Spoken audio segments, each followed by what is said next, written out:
Now, when Roosevelt leaves office, he takes over, of course, for William McKinley. He runs for president again in 1904. In 1904. And then in 1908, he doesn't run. He decides that what he'll do, of course, is allow William Howard Taft to run. Now, Taft is kind of his hand-picked successor to be the next Republican candidate. Republicans probably will win this election. They've been winning most of the elections since the Civil War. I think we've had, a couple of Democratic presidents, but for the most part, the Republicans have dominated national politics since the death of Lincoln in 1865. Theodore Roosevelt endorsed William Howard Taft as his replacement. Roosevelt believed that Taft would aggressively continue his policies, and he does to some degree.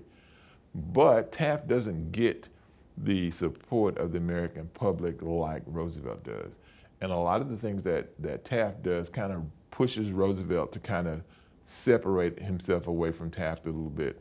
Now, they believed in most of the same things. As a matter of fact, Taft did a little bit better job when it came to trust busting than even Roosevelt did. The difference was Roosevelt thought maybe he took that a little bit too far. Taft was aggressive in antitrust activism, as we said, but the thing that happens is, he does some good things as president of the United States of America. He tried to create the Children's Bureau, or he supported the Children's Bureau to investigate child labor. He wanted, of course, American kids, of course, to go to work.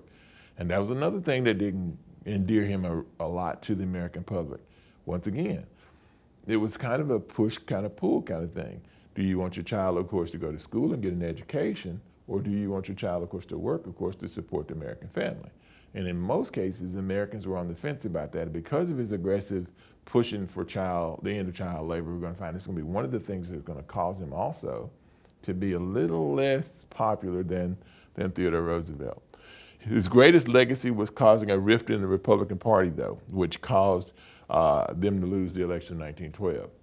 Because Taft, as president of the United States of America, kind of falls out with Theodore Roosevelt, we're going to find that because of that, when the election in 1912 rolls around, the Republicans, of course, will be defeated by the Democrats in Woodrow Wilson. All right, this question in terms of the lesson focus questions. How did Theodore Roosevelt and William Howard Taft's attitude toward progressivism line and diverge? So how are they alike? How are they unlike? Well, both were pro-business, but believed in aggressive business regulation to protect the public good. Both believed in conservation. Roosevelt believed that Taft took antitrust regulation too far and was destroying the system of cooperation between regulation cooperation and regulation between government and big business. In other words, Taft took his job, in Roosevelt's mind, a little bit too far when it came to antitrust legislation. And because he kind of fell out of favor, Taft fell out of favor, of course, with the American public, they loved Roosevelt. So in 1912, when time, of course, to run for president again, Roosevelt comes out of retirement and decides that he's going to run too.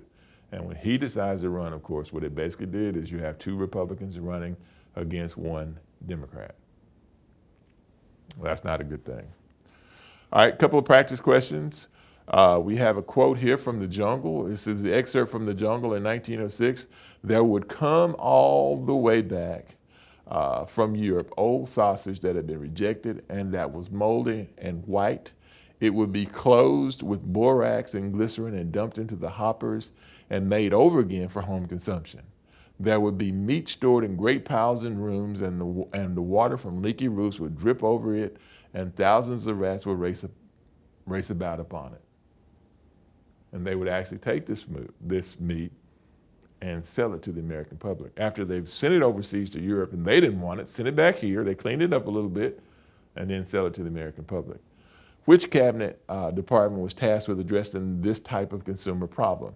Was it A, the Department of Commerce, B, the Department of Agriculture, C, the Department of the Interior, D, the Department of the Treasury? And once again, the Pure Food and Drug Act, the Meat Inspection Act were created as a result of this book written by Upton Sinclair called The Jungle in 1906, and the answer would be the Department of Agriculture, which today still has something that they regulate called the USDA, which is the USDA. The national park system and the reclamation of western lands through irrigation can most be attributed to which president? Well, what president, of course, gave us the New Lands Reclamation Act, which allowed us to irrigate the western landscape, to recapture farmland. And that answer, of course, is Theodore Roosevelt. That ends lesson 2. And remember what we've always said, of course, about U.S. history. U.S. history, of course, is America's history, and make sure you understand you should never take my word for it because it's American history, it's your history.